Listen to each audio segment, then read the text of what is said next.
राधे राधे गुरुजी। हाँ। मेरा एक प्रश्न है, मैं बचपन से देखती आ रही हूँ, जो लोग नियम धर्म कर्म से मन से बहुत भक्ति करते हैं उनके जीवन में बहुत कष्ट है। सबके जीवन में कष्ट है जो भी भक्ति करते हैं। मैं भी ठाकुर जी को मानती हूँ, उनके इर्द गिर्द ही मेरे विचार रहते हैं, लेकिन इतने नियम मैं नहीं पालन कर सकती। जो थोड़ा होता है वो मैं करती हूँ, लेकिन जो ज्यादा नियम पालन करते हैं इतना कष्ट में रहते हैं, फिर भी उनके साथ तर पर उल्टा होता ही जाता है। तो कहते हैं कि ये सब कर्मों का खेल है, उनके कर्म है, जैसे वो कभी कुछ पिछले जन्म में किया होगा, कभी इस जन्म में किया होगा, उनका फल है उनका दुख। लेकिन मेरे को ये समझ नहीं आता कि जब कर्म करके फल लेना है, कर्म करके फल लेना है, तो वो भक्ति का उसमें क्या योगदान है, वही मेरे को। और जब भगवान कहते हैं कि मेरी आप भक्ति करोगे तो मैं हर चीज से आपको मुक्त कर दूंगा, आपके लिए जीवन आसान कर दूंगा, तो फिर कर्म का दोष कैसे लगेगा, मुझे वो समझ नहीं आता। वाह, सुंदर प्रश्न है, इसलिए ताली बजाओ। सब बैठो आप लोग, अच्छे प्रश्न पूछने चाहिए ऐसे जैसे इन्होंने पूछा। सब बैठो, पहले अगल बगल की बहनें सब बैठाओ। सुनो, इन्होंने पूछा है कि जब कर्म का ही फल भोगना है तो फिर भक्ति करने की क्या जरूरत है। सिंपल ये है, क्यों? सही है। अर्जुन भक्त थे कि नहीं? माइक ले लो, आगे पीछे की मैया बैठ जाओ। अर्जुन भक्त थे कि नहीं? थे ना। लेकिन अर्जुन को भी 12 वर्ष का वनवास जाना पड़ा। 12 साल तक जंगल में रहना कोई सरल काम तो नहीं। 1 साल अज्ञातवास जंगल में रहना, किसी के दास दासी बन के रहना सरल काम तो नहीं है। जबकि अर्जुन जैसा भक्त कौन होगा? फिर भी उन्हें कष्ट उठाना पड़ा। भगवान राम तो स्वयं भगवान थे, 14 साल का कष्ट। माता सीता तो साक्षात लक्ष्मी थी, फिर भी दर दर की ठोकर जंगल में लकड़ियां काट काट के बच्चों का लव कुश का लालन पालन किया। इसी प्रकार अब आप कहते हैं कि जब हम भक्ति करें तो फिर कर्म ही का फल भोगना है, तो भक्ति का अर्थ क्या?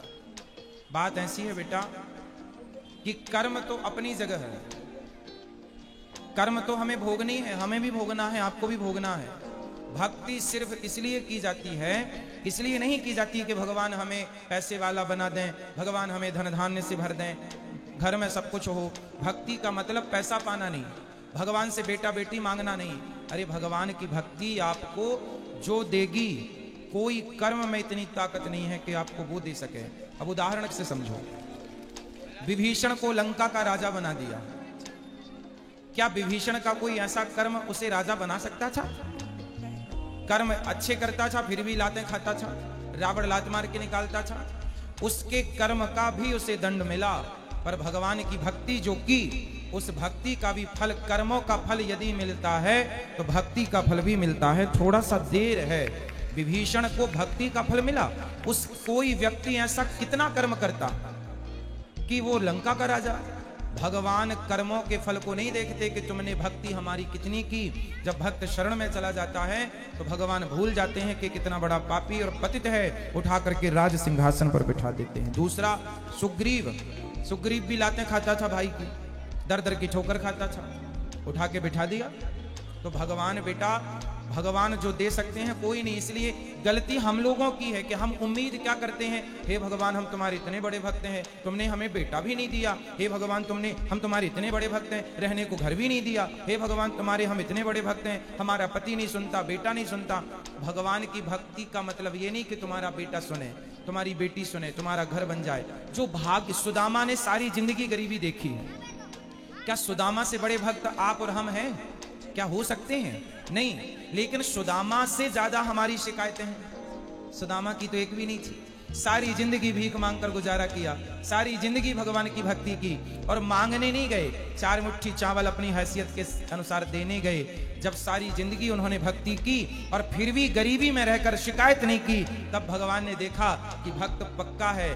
50 रुपए का घड़ा जो खरीदती हो ना मेरी बहन, उस घड़े को भी कुम्हार हफ्ते भर पकाता है, भट्टे में महीनों तक पकता है। वो कम से कम 10 दिन की आग तो देता होगा, तब जाके वो काले से लाल होता है। माटी पक जाती है तो लाल हो गया।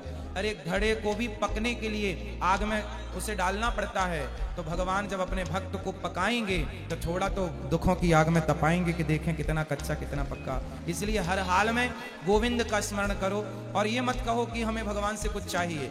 लोग कहते हैं कि भगवान के भक्तों को दुख मिलता है। अरे जो भगवान का सच्चा भक्त हो जाएगा उसे पता ही नहीं चलेगा कि दुख क्या चीज है, उसे तो सुख ही मिलेगा। गोपियों को भगवान की याद में रोने में भी सुख था, कैसे कहें हम कि ये दुख था।